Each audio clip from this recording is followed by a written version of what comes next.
Do you have a bunch of bottle openers in your collection? I have purged. You've purged them? In fact, before ACBA, Bonnie was like, "Where's that long, flat bottle opener? I want to open cans with it." And I was like, "We don't have any of those. We have one wine opener. Hope it doesn't break." We have a bunch in a drawer, and you know they all do the same thing, right? They don't actually do any better than the other. I know that there's some of these guys that do a lot of the ticking and the beer tastings, right? Have a special one that's got a thing to get rid of foil and wax and all that stuff. I don't have one of those. I don't have one of those. I have a drawer full of them, but invariably, the one that we use, we pulled out of there a long time ago. It sits on the windowsill in the kitchen. Yeah. That's the bottle opener I'm going to use today.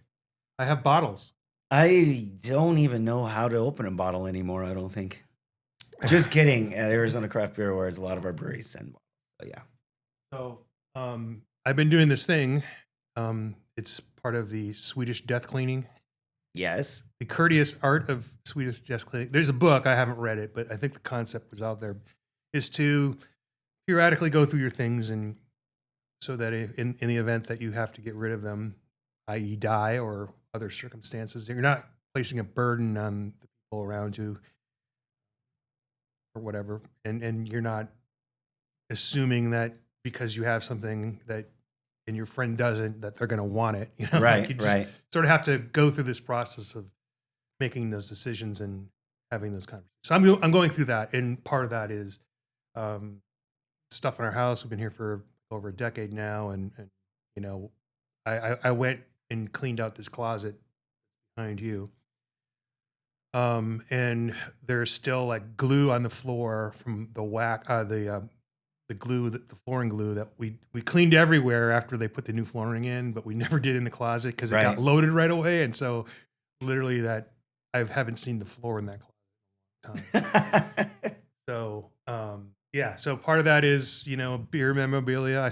Did you see Doc posted a picture of his early GABF wins that was in the newspaper? Oh, yeah. And the photo looks he looks like a little boy. And the photo looks all crumpled up. I'm like, hey, were you storing that in your hamper?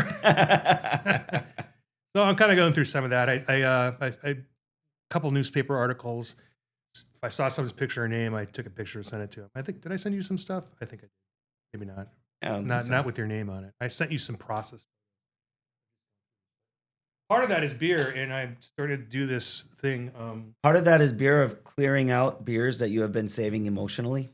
Well, yeah, I mean, or forgotten about largely. I had an entire box of Mendocino beers. Wow.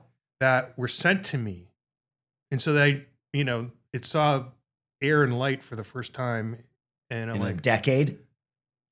And it was like there was like Red Seal was in there, Blue Heron, like very formative beers. And I would have liked to have enjoyed them when they were right. But this was all between 2013 and 2018 or 19, and you couldn't drink beer fast enough. Right. It's a crazy notion. And everything was in bombers. Yes, I have a Westvleteren that was stored at 65 degrees. I had a fermentation cooler. It's like if you were going to the import, if you're checking out, it was like double-sided. So like you could get an Impulse, Coca-Cola or whatever. Yeah. So that was what I used to ferment my beers in, but most of that gets stored, and then it's supposed to get elevated to regular refrigerator. This has been in the regular refrigerator 24 hours. But this is the bottle opener that is on the windowsill, and it's just a basic. I mean, it's. I wouldn't call that basic in any way. It's I don't know. It's magnetic, so it's not brass. It's nice. It's beautiful. It's got a thick handle. It's kind of got a triangular shape. It's heavy duty. It's all metal. That was me just dropping it on the table. It's got some heft to it. So yeah, this is the one I use. Cool. And I just use my ring bottle opener. It's always there. Yeah, I used to have that, but it just stopped working on my finger. I have more. Well, maybe. So this was part of when they brought Westvleteren here to the United States, and it came with some glassware. When was that? Like 2016? I don't know. I'm gonna have to look it up so we know, but Yeah. the date. But it came in a package, which I still have the packaging. I'll have to find that. I'll have to find that, put it together for a photo. I you did have to stop petting the dog if you want to. I did a whole bunch of purging of beer. I would say probably right after I departed Uncle Bear's and I had free time. I was like, oh, let's go through all these home brews that I still have sitting here that are 10 years old. That was not a hard decision. Yeah. I did have to empty them all into the drain. You know, it's not hard. It is that. Like, so what I've been doing lately is just cracking it and taking a quick pour. And if it doesn't even come close, but if it's drinkable, I'll start to consider it and understand what age is done. The last time I had a Westvleteren was when I went to Belgian beer weekend. It was a couple of years ago. And this is a Belgian strong dark. So I made the observation that I was at a beer festival, and this is gorgeous, by the way. Oh, so I did not make a mistake. It could have been a worse mistake. Sitting on it was a mistake. It could have been worse. I did not ruin it. Okay. The last time I had it was at the Belgian Beer Fest in the Grand Place in Brussels, and every brewery, they pay to be there, and they have to bring their own glassware, and they have to wash it, and they charge you for the glassware, so you bring it back. Can you imagine? I think I talked about this. Can you imagine any American brewers going through that hassle, paying money, serving the beer? How often do they do it? Anyway, once a year there. Yeah. Well, 3 times. Well, I think they move that around. I'm sure I think it's more of a expectation of the consumer there and the brewery that they're going to have to do that once in a while for some of these things. But the culture of breweries there is that you have your glassware. Yeah. And that is a big part of their identity is we only serve our beer in the correct our glassware with our name on it. It's a big thing in some beer cultures. So their beer was served there, and it was under the guise of their distributor, or I don't even remember. Someone like Chuck Noll would be able to tell us. So it was just listed under a banner that you wouldn't recognize, and I just thought, man, I spent, when I came out here, I tried to get there. I tried to buy a case. It's a pain in the butt to buy a case. You have to go during a certain hour. You have to call. You have to get a reservation or some stuff like that. I think it's changed. At Westvleteren. Yeah. Right. At St. Sixtus. It's not in Brussels. You have to make arrangements. I'm sure Stewart has this all down and Renier. But for the person just going and one of their friend says, "Oh, you go get us a case." It's not easy, and they do sell it now in Brussels, but supposedly they're not supposed to. Anyway, I just go like, I give them my token. I get the beer that everyone in our homebrew days was searching after. You're more likely during that period to buy a version of it or have a version of this from a homebrewer than you were anyone else. Mm-hmm. But they became the anniversary beer of some breweries because they require, it's got a lot of alcohol content, and they require some aging generally. So it's more palatable. But anyway, here it is. There it is. So I got 5 more of these. In the proper glassware, just as we were talking about. And it has words on it that I don't know the language of. Ad dedificandum, Bophium adu. I don't know. I don't know. No magical things happen when you said that, so we're safe. No lightning. Yeah. Now, going off my ancient memory, there should be a little more carbonation to this. It's starting to do the thing that dark ales do. It's starting to turn browner than black. It's losing its Getting a little touch of soy sauce. Yeah, but not a lot. No, Still pleasant. No, would like to have a steak right now. Mm. It's got that unctuousness that you want to just So anyway, I'm doing that and beer books. I think because you have to measure how many books you have to get their proper shelving. I'm waiting for some shelves to come today. So you have to you know what I mean? Like, right, if you're going to move them to a central location, because they're all over the house in little packets of 8, 10, 12 books, So I think I have 48 to 60 inches of books that are just beer. And some of these, I need to start reading some of these books. Some of these aren't even really beer books. No, but not necessarily. Well, no, but some are new now. Yeah. This is Alice Waters. Alice Waters is a beer critique chef, critic, chef, writer. She signed it. I saw her when she came to Phoenix. But she's part of the slow beer movement, or slow food movement. She was part of a San Francisco restaurant, and sort of the rejection of grocery store foods and fast food, and a lot of the roots. You have to go to the farm.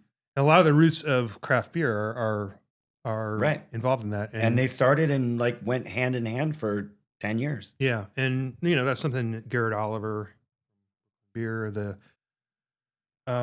writer of the Oxford Companion to Beer, I also have, and I've cracked it once or twice to look up something, but I haven't. That's not something you read cover to cover. But our guest, beer hiking Southern Rockies, pick that up. Haven't. I was lucky enough to get that in the mail. Oh, nice. And on PDF. Yeah, I think we both got the PDF. But, yeah. Which, by the way, somewhere, and I wish I would have had it handy because I'm saving that. The Brewing Arizona book by Ed Sipos. I actually have a quote in the jacket. Write nice words about it. Cool. But Ed sent me before it went publication. He wanted me to read it, and I have the printed, typewritten, printed, not word processor, not actual typewriter, printed version of it, on regular paper. That cool. This is a new book written by John Kavanaugh, current state legislator. It is the state legislators' owner's manual. So the senator teaches a class at ASU. It is a rather thick book, but I guess it's an easy read. And according to some folks with the Arizona Agenda and the Republic, they said it's worth reading. There's some interesting stories and surprising amount of candor about the process. And so I should have had this a long time ago when it came out. I just haven't got a chance to crack that. And you didn't recognize it. This guy's a little bit before your time. This is a book called Slinger, a small town columnist. This is by Jay Wilson, who was the former director of the Iowa Craft Brewers Guild, who is a writer for a small town newspaper. And so I have not cracked this. I don't have. I can get signatures on all these now. I should get Jay's. I know all these people. I should get Senator Kavanaugh's. I should get our friend, once again, Kevin Holsapple. Should get him to sign it. I don't know. He mentioned the previous author, Yitka, has some contribution in that still. So that's what I've been doing in the last 5 or 6 days, week. But I think a lot of us are getting to that age where we should start considering doing some of this stuff, not just for your beer stuff. I throw that out there. So if anyone has any thoughts or questions, they can write to us or they can hit that link where you can say the words. Yeah, you can. It's like a voicemail. You can leave a voicemail.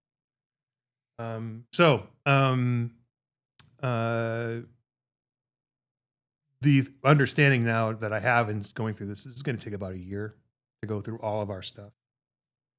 I was going through some of my stuff. My garage is just full of all my stuff. And other things. Like we have 3 Rubbermaid containers, like full Rubbermaid containers that are just labeled memories. How memories time have we opened those? Well, you let 0 all the memories time. 0. Never have we ever opened them since we put things in there. Like it is this mania that the physical thing holds some magical power to bring back memories, and it doesn't. They're already in your head. And of course, seeing a picture, well, we have all that stuff on digital. Look how hazy the bottle is. It's actually just a little bit on the. Oh, that's on the outside. No. That's the other thing. The yeast kind of got in suspension. Yeah. So yeah, getting rid of, not like I don't have a target. I'm like, I gotta get rid of all these pictures of my parents. That's not what I'm saying. What I'm saying is that we oversave way too many things because we have emotional attachments to them. Yeah. I am sitting in the church of that. Yeah, I'll take some wide shots. And I'm about a week away from getting this room put together. Just literally stuff in boxes outside of camera view, and I took down this entire wall just so we'd have a neutral background. Yeah. Well, you also need a clean palette to put your stuff up. But as it pertains to that, like I also inherited a bunch of my parents' stuff, photos, and I do have a scanner. I'm scanning them, and I'm sending those scanned photos to people who might enjoy at least looking at them one time. Yeah. But I mean, this goes to a large point. Like almost all of our photos now are digital from the get-go. People didn't used to take pictures of their legs when they were on vacation. That beach in the background, and here's my legs. Because there was that meme. Like, it's like, are these legs or hot dogs? People didn't take pictures of their shoes, because it took a week. I mean, in my lifetime, they had Photomat, and you had 1 hour, 2 hour, whatever. But it used to be you have to mail them off. You'd have Seattle Photo Company. I don't remember exactly what it was. You would get their film for super cheap, but it was proprietary film. You'd send it to them, they would develop it, and then they would send it back, send your pictures back. Yeah. It was still like not crazy expensive, but think about how terrible of a system that is. Oh yeah. As far as like being carbon neutral, no, none of that. Going to Walgreens. Oh, and the chemicals involved in photos.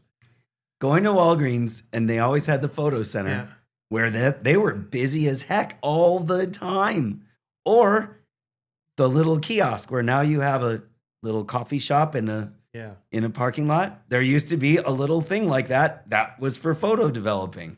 Drive through. There are actually a couple people in my life that have gone back to 35 millimeter film stock. And just recently, like I only know about this because they post them online, which is kind of ironic. They're just using old school. I have my grandfather's. I looked it up. It still has some value to some people, so I'm going to hang on to it for a bit. But yeah, I mean, we take so many, they're devalued in that way. So I don't know what. I do know by getting rid of. I took all the. We're using our phones. I took all the video of this show off my online storage. I have it on physical media, and if anything ever happened to it, it's like, well. Sometimes it's great when things disappear. But I literally got rid of, I don't know, 3 terabytes worth of video that way. I mean, I have it. Oh my God. I have it. I have a couple like 15 terabyte drives that I put stuff on, and at some point I have to decide whether it goes back to the cloud or what. But yeah, I mean, I don't know what the next generation of people, how they're going to purge. Like, I mean, Google's not going to be around forever. Right. I mean, Everyone's photos live there, though. We're at 30 and, maybe close to 40 years of craft brewing in some cases. But in the scope of things, when you think about, when the United States went from agriculture to manufacturing, those people were making 100-year decisions. Like when your country decides to put a dam in, that's like 100. Like we're doing this for the next 100 years. And when almost all of the parks in the West were developed using WPA in the 1920s, a jobs program. Those were Grand Central Station. Like they're not going to make those buildings anymore, especially not with the way our government is structured. How we're public entities aren't going to make buildings like that anymore. No. I think it comes down to more like foundations are the only ones that are going to be able to do it. Yeah, but I mean, even then, now, you're going to use, at least for the time being, economically and environmentally friendly materials. It'll be interesting to see what they do with the Grand Canyon. I just don't think the timbers they used are available. Like, and we saw an example when to rebuild the North North Lodge, and we've seen examples with Notre Dame in Paris where they did actually. Do you know the reason why they were able to erect a roof using similar trees from the same forest? Is because those were grown also for making barrels for wine and some of our beer, actually. French oak, baby. Yeah, French oak. So, yeah, it's just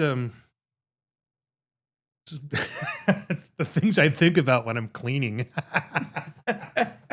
Yes, I'm not cleaning. I am preserving things for humanity for the rest. No. Yeah. So, doing that. I just was struck about the people we know that have written books about that.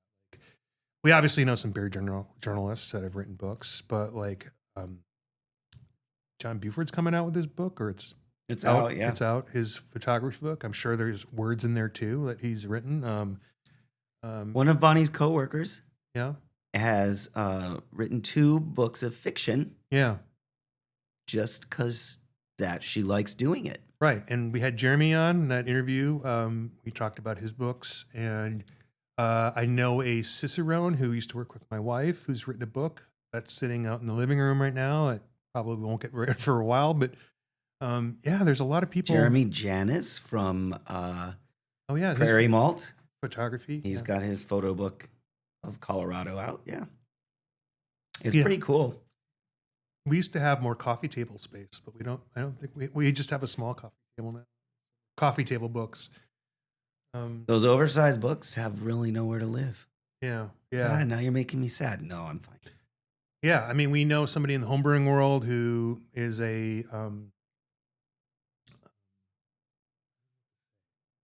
she's a sex therapist. She has a couple books. She was in ASH for a number of years. Like literally, Yep. I would have never guessed. We should Chelsea, Dr. Chelsea. Yeah, we should probably kind of come up with a list. Because I just I didn't expect that. Everyone's like, oh, people who are in this, they're into creative things. Yeah, but that or mortgage financing or. Or IT designing chips. There's a lot of IT people, but I mean, engineers. Yeah, they write books. There's a lot of people in our life through beer and otherwise that have been authors, and it's not a great time, obviously, for print media. I don't know about a great time. I think that it's there are so many places to get that out. Physical media is coming back. Everyone's really upset about the streaming services and. Everyone's super thrilled with Taylor Swift having 17 versions of her new album coming out. Do you want it in blue, in red, in green, in yellow? You have to have them all. Oh, yeah. Well, I mean, one of the things I uncovered about 5 laptops that I have. And I did the laptop purge last year, too. Well, I kept them around because I thought when we do conferences, we need laptops for presentations. But they're so shitty. They're good enough to run a presentation. Yours are. The ones I have are all trash. So, like, my wife wants to keep them because she says, "Oh, there's like proprietary information on those hard drives from this company I owned 18 years ago. And I'm like, but okay. Yeah, I went and smashed 3 iPads that Apple wasn't going to update. And also, I did the same thing. They won't even let you connect to the internet anymore.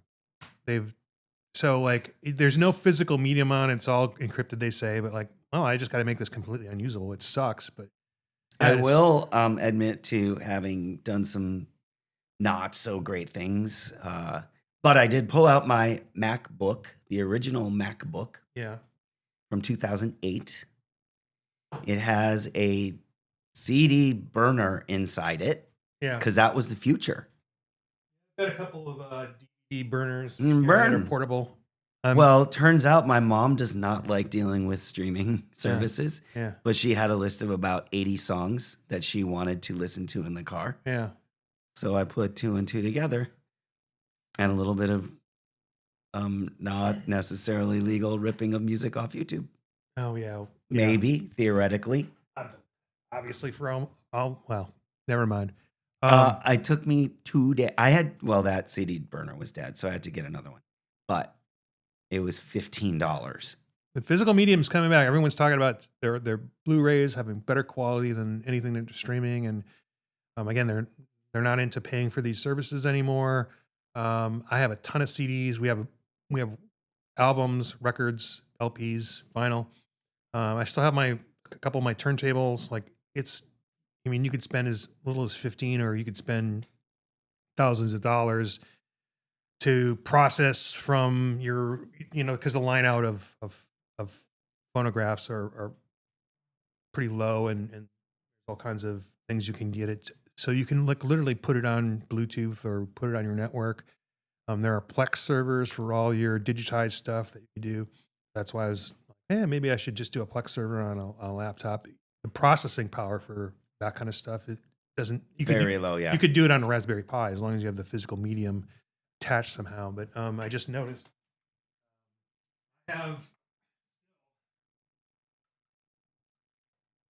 I'm having like a quick flashback of what this thing you're getting is. Man, it was a long time ago. Oh, I have my gosh. It's really very kind of a thick white. That is crazy. The screen is no bigger than like a paperback novel. It's got a stylus. It's smaller than a folding phone display. If you had like one of those Pixel Folds or whatever. But the case is enormous. Yeah. It's a 3M Ergo Audrey, and this is what I got my email on for a brief minute. It's got network connections. Speakers on the top. When I moved into this house, or shortly after that, there was still someone running a bootleg server to get this to you could stream music and stuff like that, but I don't know. Got a wireless keyboard. So this was 90s, late 90s.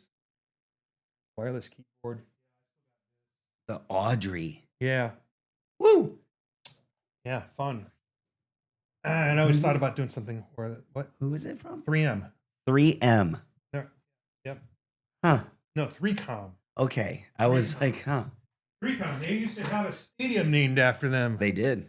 That is a stylus on top, right? Yeah. Which also is an alert for when you have a new email, the stylus will light up.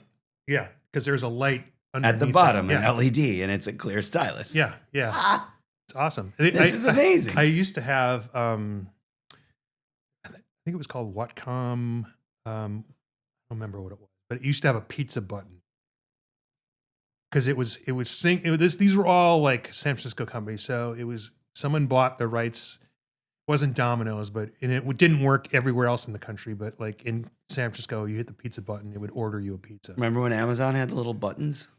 You get a button like for Tide. Yeah. And put it in your laundry room. Right. And if you're low on soap, you just push it and it would put it in your cart and send it out. I actually like the idea of that. I don't know why that kind of so much e-waste, bro. I don't know. Yeah, we should get another beer. How long have we been talking? 30 minutes. I know. All right. Time flies when you're having fun, bro. Yeah, this is a good time to have let's do this. Oh. I have positioned beers on my refrigerator in such a way that you should roll this dice. Okay. And I will pick another one of these. And Great. the promise is I will bring also a beer that is of this Era. month. Number 8. Number 8. On an 8-sided die, I got 8. I already know what it is. Are you proud of me? This was also stuff I uncovered. Is all my Dungeons and Dragons things. Oh, fun. Yeah, I have about 100 lead miniatures Okay. and all the books.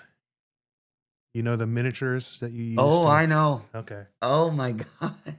And I talked to a friend of mine. He's like, you can play solo against Chat GPT as your dungeon master. I'm like, well, if we're going to be boiling the oceans, Might as well sure, do it. right. Or I could keep them for the apocalypse, and like we can play via candlelight with I made any a other video mutants that on survive. ChatGPT the other day. It was a Taylor Swift related. Don't worry about it. I showed it to Bonnie, and she goes, "How much water did you use making that?" I'm like, "God damn it! Why can't we have anything fun?" All right, we'll be back after this beer break. Brief interlude.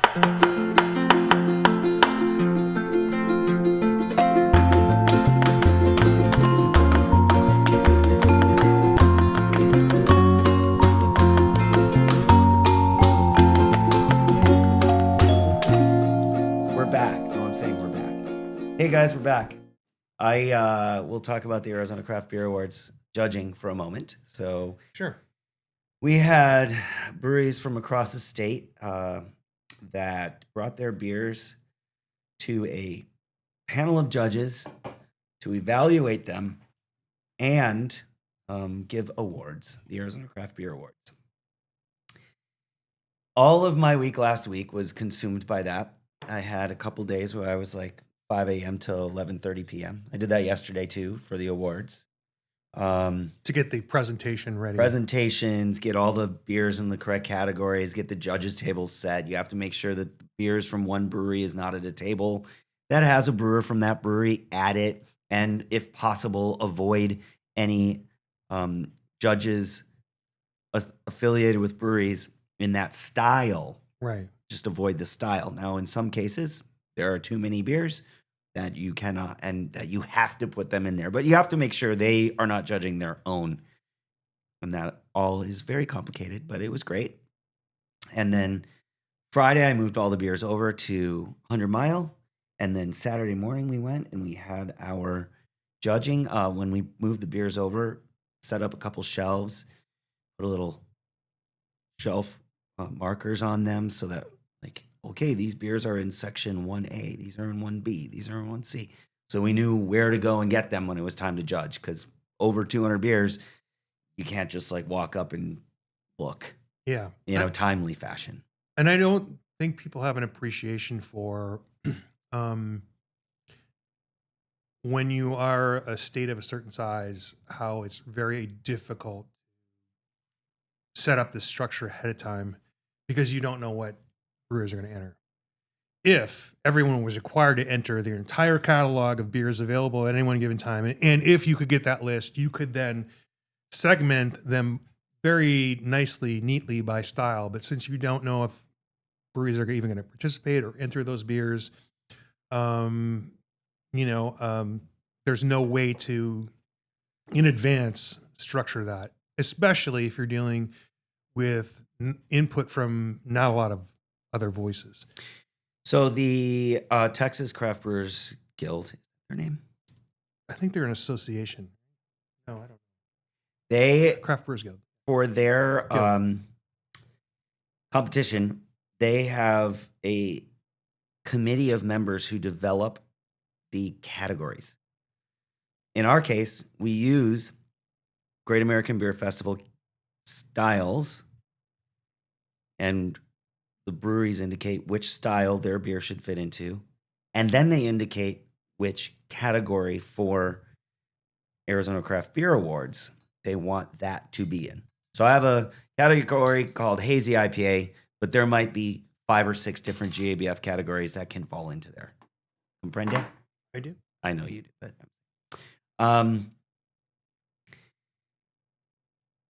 That is more difficult on our judges because they don't have really specific guidelines on what am I supposed to be looking for. If you had your own guidelines as the Texas Craft Brewers Guild creates, if you've ever looked at beer style guidelines, they are long. In fact, the GABF style guideline handbook this year, the PDF, is 108 pages.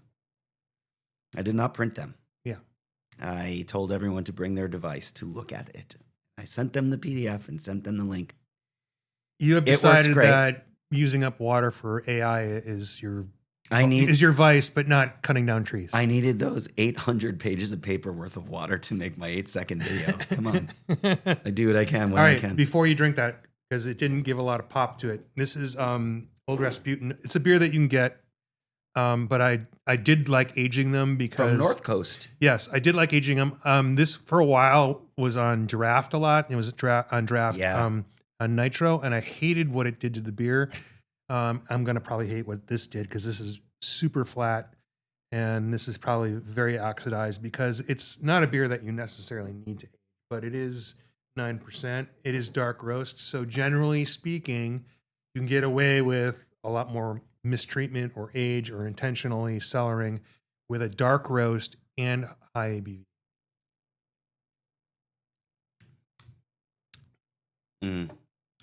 Just the character kind of fell out. Yeah. There are some little, there are some little points where you're like, oh, there's a little chocolate. Oh, there's a little taste of wood. But generally, they're not integrated. It's like you're drinking through layers of stuff. Because it started out, I'm like, oh, this is really what I remember. And then it kind of got really chalky and dry and just became like water. That's wild. Yeah. Hey, thanks for that. That was a little science experiment. Yeah. Well, there was no pop, so it definitely got oxidized. So on Saturday, our judges arrive and we start sending out beer flights. And so just for the continuity, I made a mistake on this one. This was clearly a mistake. Should not have done that. Okay. It's very important that I say this was because if I only post the bangers, I look like, I've in general, like we're talking about a lot of loss of the enjoyment of the beer, right? Yeah. I enjoyed it a lot when I bought it, but it fell off and and every once in a while you get one like, oh man, I'm glad I saved this. Hardly ever anymore. And this is a loss. I'll keep track. I think I have to figure out how I keep score. If it's drinkable to the end, it means something. Not because you're tied to a microphone, because you're going to drink most of this. Because if we weren't tied to this microphone again, I'm sorry. Go ahead. Why don't you go get another beer? I'll roll the dice. Okay. Can't be an 8 though. 2. All right. You keep talking. All right. So the judges get there at 10. I got there at 8. Our cellar people got there at 9. We walked them through the system. Judges got there at 10. Did a little intro. Hello. Thank you for being here. Got them all seated and started bringing beers out. And they just drank beers. We had lunch served about 12-ish.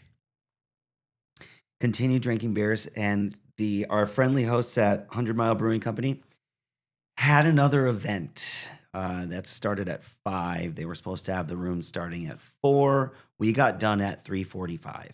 Luckily, they didn't have to reset tables and chairs.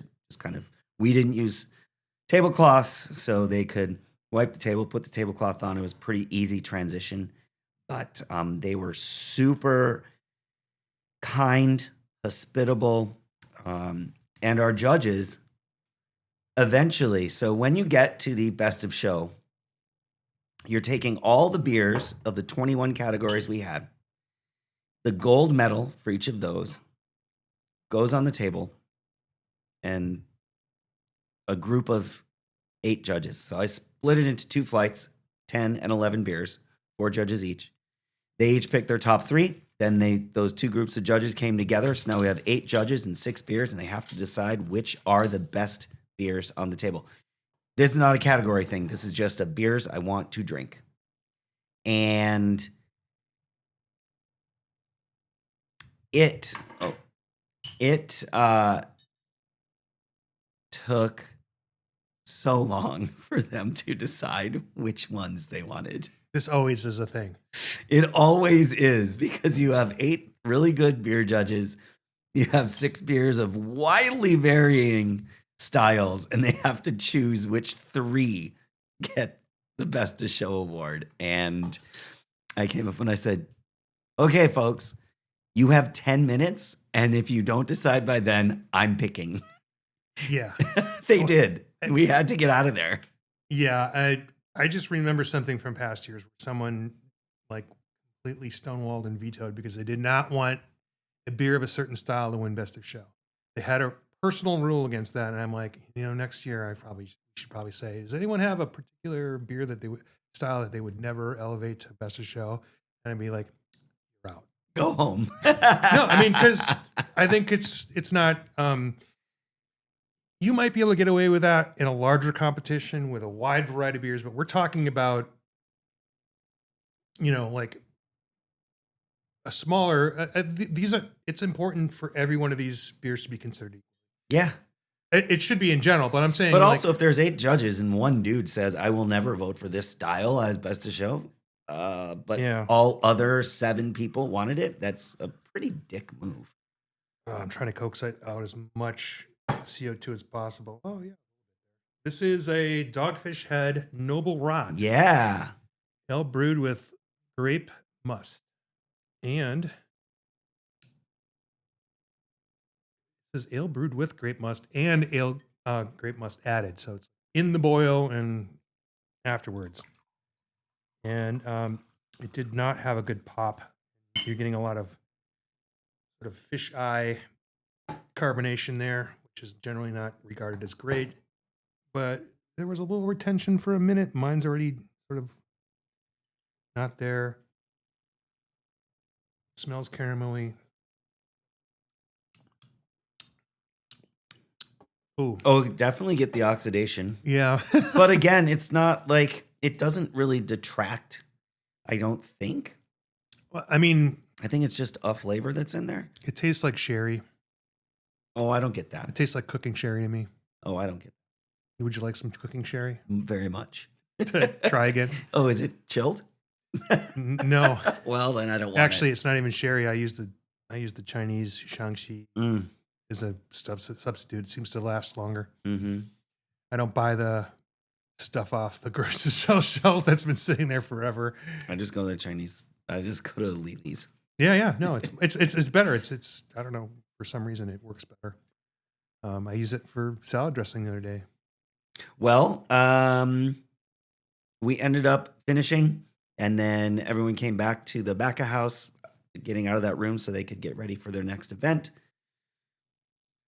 Had a great time just having community, hanging out, trying beers, picking beers to take home. Yeah. Oh, man, I got that Dragoon Tequila Saison. I don't even know anything about this. We went down to Tucson to get it when they released it. Bonnie was very excited. Yeah. I said, yes, let's get in the car. You're excited about something. That's awesome. Right. So we went and, amongst other things, went there, had it. She loved it. We bought 3 bottles. We brought them home. And then I saw that it was in the competition. I said, I paid $15 each. Maybe I can get one more. Yeah. And it's a lesson in sharing. I paid $15 for this. This was clearly a something I should not have sat on. This is a fail. I have made a mistake. I did end up coming home with 1 additional bottle, which cut my cost of all the bottles down very much. I'm talking about this Dogfish Head Noble Rot. Yes, I remember. I know what you're talking about. I remember what this was. This is not that. I couldn't even pass this off to my non-beer friends as something that's different, in good conscience. It does have some wine elements, but it tastes like cooking sherry to me. Okay. I should probably have gotten a dump bucket. That would have been a thing, but because we probably. Oh well, you're gonna make me 6. walk away again. We're gonna go. Andrew has helped me power through some of the worst beers that I've ever had. I'm the nicest. Everyone says it. Some years ago, I was sitting on a ton of Brazilian beers that somebody whose grandfather and father were in the brewing industry sent me, and I didn't know what to do with them. There were notes, and in that case, I was just paralyzed. Like, and you just helped me go through all of them, and like, you saw my face, and you're like, "All right, let me get you another one." Let's fix it. Fix it. It's not worth it. Yeah. So we could do a breakless pause. I'll just edit this like it's seamless. I'll get another beer. Andrew was noticing a painting, I guess. It's lacquered, it's red. Like glass painting? It's a totem of Volkswagen buses. Yeah. The guy that painted that, and I don't know his name, but it's probably written on the bottom. Might be behind the frame. Couldn't say. Was the guy that designed the original Orange Blossom can when Papago Brewing. Very cool. Anyone who went to Everything Papago comes would know. back to beer. Somewhat, yeah. So this one I have a high hopes for, and actually has a date on it. It is 4/25/2019. Oh, that's Orval. This is an Orval. And it's a Brett beer just for me. And Brett beers can never go bad. And it popped a little bit. So that's good. So high hopes. So yeah, I mean, these beer competitions, I don't know, like over the last 3 or 4 years, we've talked about it every year, once or twice. GABF coming up. There's a lot more complexity than people understand. Even some people in the industry don't understand, and they're welcome to take part in this every year. We had a very successful campaign to get people involved a number of years ago. It just takes a lot of bodies to get that done, and yeah, like we put in as guild employees, 110% every year, but it's not multiplied by a lot when it's just one or two people doing it. When we had a technical committee of 6, 8 and regular attendees of like 25, on a Sunday afternoon, that's when it's more meaningful. And really, we started to get people in the front of the house, people who were just interested, because the palette you work with, first of all, most people have the same physical equipment, but they have other life experiences. And it's, you just because you have a certain job at a brewery doesn't mean you are predisposed to be able to analyze beer and convert that to words and follow the guidelines. Vocabulary is the hardest thing of beer judging. Yeah. Especially for beginning beer judges. Yeah. And our competition has experienced and beginning beer judges. Obviously, when I assign tables, I distribute them. But I leave papers on the table that are just vocabulary words to use for the things you're experiencing. You can read some categories and go, oh, that's exactly what it was. This is really refreshing. Yeah. This is making me forget my 2 bad experiences here. Good. Unfortunately, it's a small bottle, but yeah, it's and so there's a huge group dynamic involved, and some of your best table captains will sort of manage the conversation. As well as I do, if I said, wow, I'm getting so much orange peel out of this. Now everybody's going to do it. Yeah, it's in your head, and sure, you're going to look for it. And, I did get a little bit of that, by the way. I got a little peppery in it. Yeah, well, there's definitely that too. But if you start saying that, or classically, the room will be quiet, and the people that don't judge anymore, and the people go, oh, like in a disgusting way or a elevated way. It's like, you can't even don't do that. Do not put expectations in people's heads. First of all, they might be on a different beer altogether, the way this works, because you get a flight and you're working through this. Very distracting. So your best table captains are able to quiet the conversation and stick to the relevant points. And so if you're someone who, tastes things and can express it in words, or are willing to learn the process of it, you're better off than somebody who knows everything about beer, but maybe doesn't have the tact, or who decides that they want what they taste to be what everyone tastes.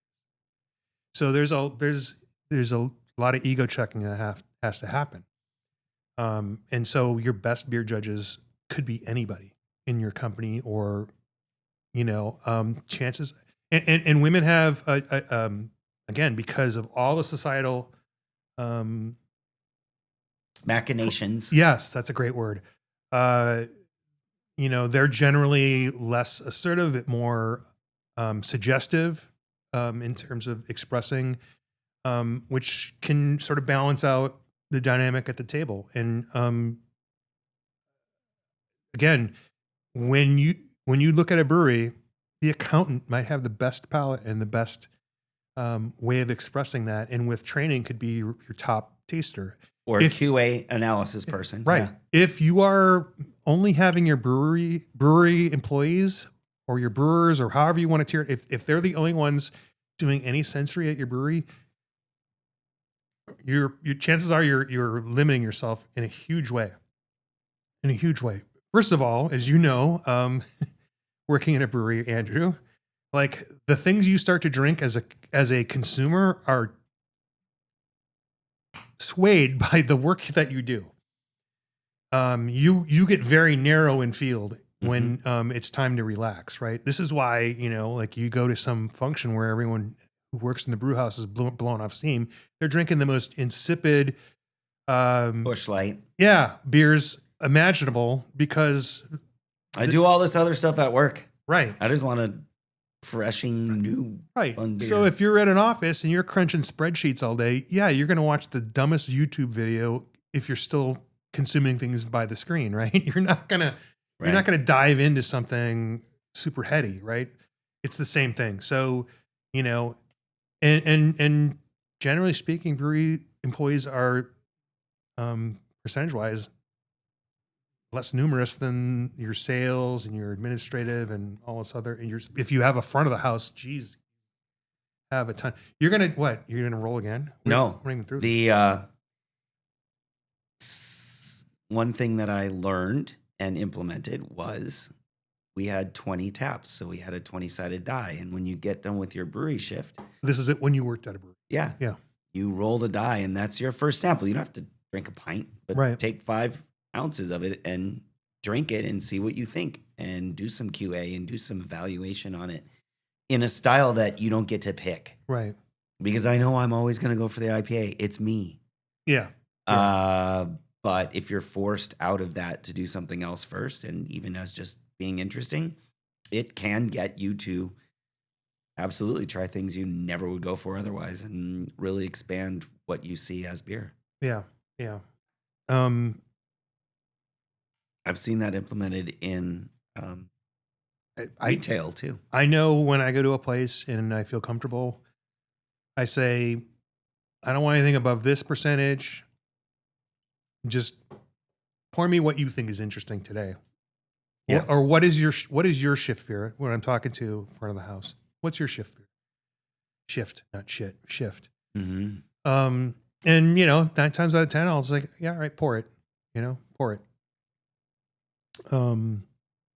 Because I will fall into what I like to drink lately, and as you know, it's been lagers, but what did I have yesterday? Yesterday I went to Bottle Shop 48. I just got done taking my mom shopping, and so I needed something that was not that. My mom has made a professional art out of going through every aisle in the grocery store. Drives me nuts. Anyway, I had a Saddle Mountain hop snob. Delicious. It was number 1 on the list, and I'm like, I don't have to read the rest of the thing. Great. And then I noticed they don't have any Oktoberfest on tap. Arizona is a weird state. We talked about this. Oktoberfest shoes. Yeah. Whoops. We'll have to take a picture of our shoes, which people didn't do in the 70s and 80s. Right.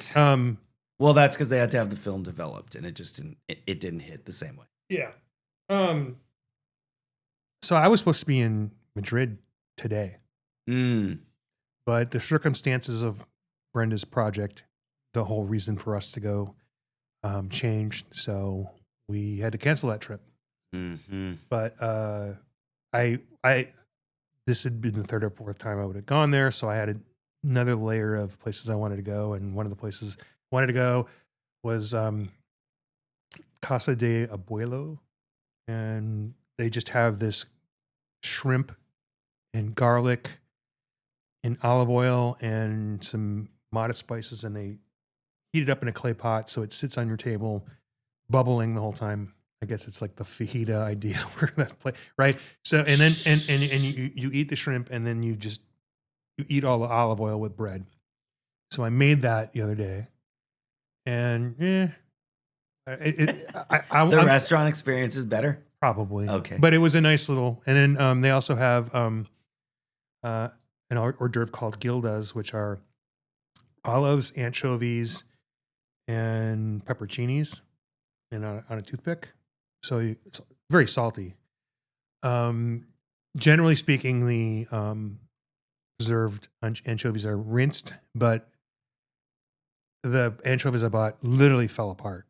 When you tried rinsing them? When I tried even taking them out of the package, which, goes to show you shouldn't buy your anchovies at Fry's. Don't buy your anchovies in America. That's what I say. You have to go somewhere else to get them. Well, there is a company that does a lot of tin fish. I bought some. They're pretty good. They're expensive, but they're pretty good. American company that imports them. So, but yeah. So it was just a kind of a salty mess because I can't rinse this. So but still pretty good. Anyway, not doing that. We're not going this year, which is sad because Brenda will miss out on her people who she probably won't see until after she retires, if we go, and we might during her meeting time, just to say, hey, hi, bye. We're just here in town, gonna go to have some anchovies. See you later, meeting people. It's good because by the time this opportunity comes up again, I'll be able to do, because I used to do some solo stuff while she was at work. I'll be able to catch up on that. But I tried also to go to Oktoberfest to meet our colleague Paul. And if I would have pulled the trigger on it a week earlier instead of just last minute, I would have been able to do it. The result, though, is I'm going to go the last weekend for Oktoberfest. So I'm going to go to Oktoberfest in October by myself the last weekend. Probably a terrible idea. The third and fourth. Oktoberfest ends the first Saturday in October, right? Yes, unless it falls on a certain day, which is their German unification date, and then it goes longer. It goes 17 days. Woo! This is not that year. Uh-huh. So I will get there on Saturday, the last Saturday, at 7 a.m. It opens at 9. I probably won't go there immediately. I'll have Saturday and Sunday. Monday will be a free day to recover or see the rest of Munich. There's a train. Or go to Ondex. Yeah. Right. I have a place that is walkable to Oktoberfest. We'll see. The question is it walkable from Oktoberfest? Yeah. So that's on the horizon. And great American beer festival. So you're going to come back from Munich. I'll have a day to recover. Have one day off and then head to Denver. Yeah. So I'll be probably jet lagged. You will not have a day to recover. You have Monday as a free day. You have Tuesday as travel day, and which is really a 28-hour day or whatever. Like Wednesday, we are going to Denver. You have no travel days, no recovery days. Yeah, you have a recovery flight. Yeah, which will put you into a horrendous jet lag situation. Thanks for your faith and ability to recover. No problemo. But you don't have any responsibilities at GABF. You can just chill. No. It's easy peasy. I have commitments. Yeah. I have things I want to accomplish. I have people I want to see. I have beers to pour. I have people to congratulate when they win. I need to check out our consolidation point for those beers and see who's delivered and who I need to make a phone call to. I'll do that tomorrow morning. First stop, Santan Brewing in Chandler. And yeah. So the awards are coming up too. Awards are on Sunday. It'll be after this, or it'll be before this is released. But yeah, it's going to be fun. We're having it at the Post in Mesa. It's the original post office that expanded into the federal building that was next door. Beautiful space with amazing amenities for event producers. Yeah. They have the neon garden in back, which is the decommissioned signs that used to be on Main and Mesa and the surrounding area. Yeah. It's very cool. That wasn't ready because folks over there were trying to get us to move the awards from where we traditionally had the Arizona Heritage Museum Center in Tempe. And, there are advantages to having it in Mesa, and there are clear advantages with Tempe. It's going to be a different experience, but if you've attended as brewery, switching it up, it'll be nice and different. I'm sure most people, even people who literally have breweries on Main and Mesa, haven't seen the Neon Garden. So right. And when it's done, people don't have to get in a car and go anywhere. They can go to Main Street and visit breweries, visit all the great food. Yeah. Options. So, I'm excited about that. It'll be interesting because for the first year at Great American Beer Festival since 2007 or 6, no, I think 8 was the last year. Somewhere in there, they moved the awards presentation from the floor of the GABF where you get all your beers and sample. They had a stage that they would give the awards out. They moved it to the Bell Amphitheater. Bell something. Amphitheater as a private brewery only situation. And now they're moving it back to the floor. It's interesting to see what that dynamic is. And we have tickets for it. Yeah, I don't know how that's going to work. Like, I can't. Maybe they'll be like in the south end and have chairs there. I don't know. I'm trying to remember. The thing about my recollection of the awards was, there were people kind of in the surrounding area, so those booths got a lot of traffic, but I don't know that the general public was particularly glued to it, and I don't know that enough brewery people there, like there would not have been the excitement as there was when Kenya Cornett won and swept a category. There would not have been that moment, and I feel. In general, though, your general ticket holder would have a sense of what something's going on over there, but I really just want to go get. I don't know. I will tell you though, like, because Brenda had attended when it was on the floor. She actually she saw a layer of something that made her a deeper fan of craft beer. Like, she gets excited about watching the awards and understanding who wins, and that's why she likes going to our awards. And every once in a while, when I get a link for New York State Brewers Association, their awards, we stream it. It's kind of funny because like one night we streamed it, and I got a call from Paul and a bunch of people in his car, and they were like going out and celebrating afterwards, and they were excited to call me because I had gone to the actual awards the year before, and they were like, "What are you doing, Fullmer? What are you doing?" And like, well, I said, "Well, we bought this really Fusily stout, a little hot, had a lot of hot alcohol flavor, so I'm getting a McDonald's shake to cut it with. And they had such a laugh about that. But so it'll cater to a different kind of consumer. Again, the consumer who wants to get a little bit more out of the experience. That's something you can follow. Like, hey, someone from my hometown, my home state. Like, is Brenda coming to GABF this year? I don't think so. She's wrapped up in this project, and I'm gonna tell you, like, this sort of intersects my old life when I was an IT developer, and she's telling me all this stuff. I'm like, oh my God, this is just, and she's got to walk in both worlds as a manager and explain to people who only care about stuff when, oh my God, we're behind. So then it's like their job to be like angry about it or something. And, the information was there the whole time, and she has no way of like compelling the IT group to like do better or work harder per se. Right. Right. It's all just, it's soft management skills and working between departments and all that stuff. Wow. That was probably more than I should have said about it, but yeah, it just, well, no, I don't know. Like you didn't give away any secrets. Yeah. Well, no, you didn't even tell us what the project's about. So whatever. If the people that know her listen to the show, they will know exactly what I'm talking about.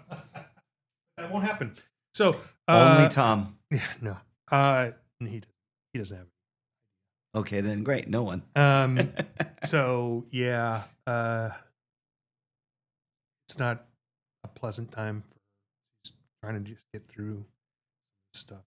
Man, it would be so much better if she could be there. I know. We need to wrap this up. We do. We're over an hour here. Not by much. Not by much, but enough that we need to wrap it up. Right on. Mention that. Oh yeah, we have a historic pumpkin pie hole. Pumpkin pie hole, which is of the season. It is. And we have. We don't have to drink these on the air. Well, I'm going to open the pumpkin pie hole, and we're going to finish the day that way. Thank you for sharing these beers, Rob. And a dear Lord. my gosh, that's dark. Yeah, it's a porter. I guess. Sure, of course. It doesn't smell like overly pumpkin spiced, so I really appreciate that. It is pumpkin spiced, so the way they phrase that, I'm compelled to believe there's no pumpkin in it. And they are rather good at flavoring their porters. It's very nice. It's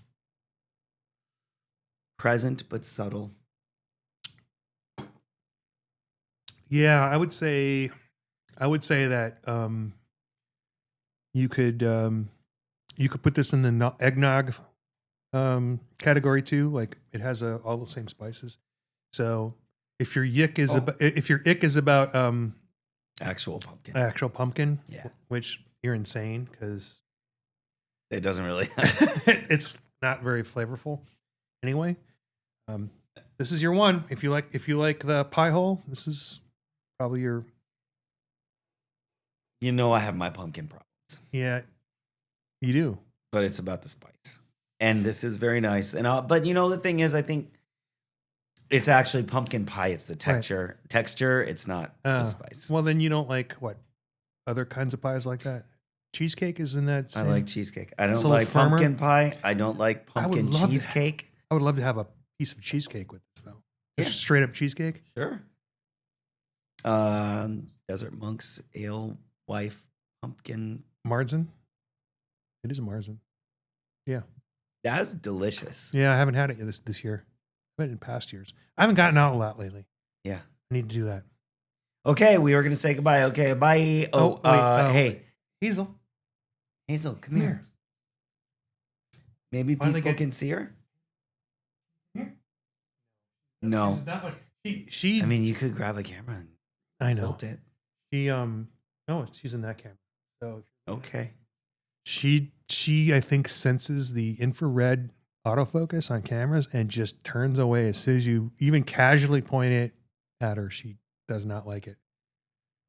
Anyway. This is not a beer podcast. It's a podcast about beer. And let's see. I have 1 win, 1.5 wins out of 4, which was the Orval and The Westvleteren. The Westvleteren. Yeah. I call it half because it is breaking down. I don't know why you have to put point values on this stuff. This is all about just sports. Enjoying the experience. Well, I enjoyed the experience with you because the beer has found us over the many, many years. Yeah. And through the wonderful technology of refrigeration. All right, let's get out of here. Thank you. Oh, cheers. Cheers.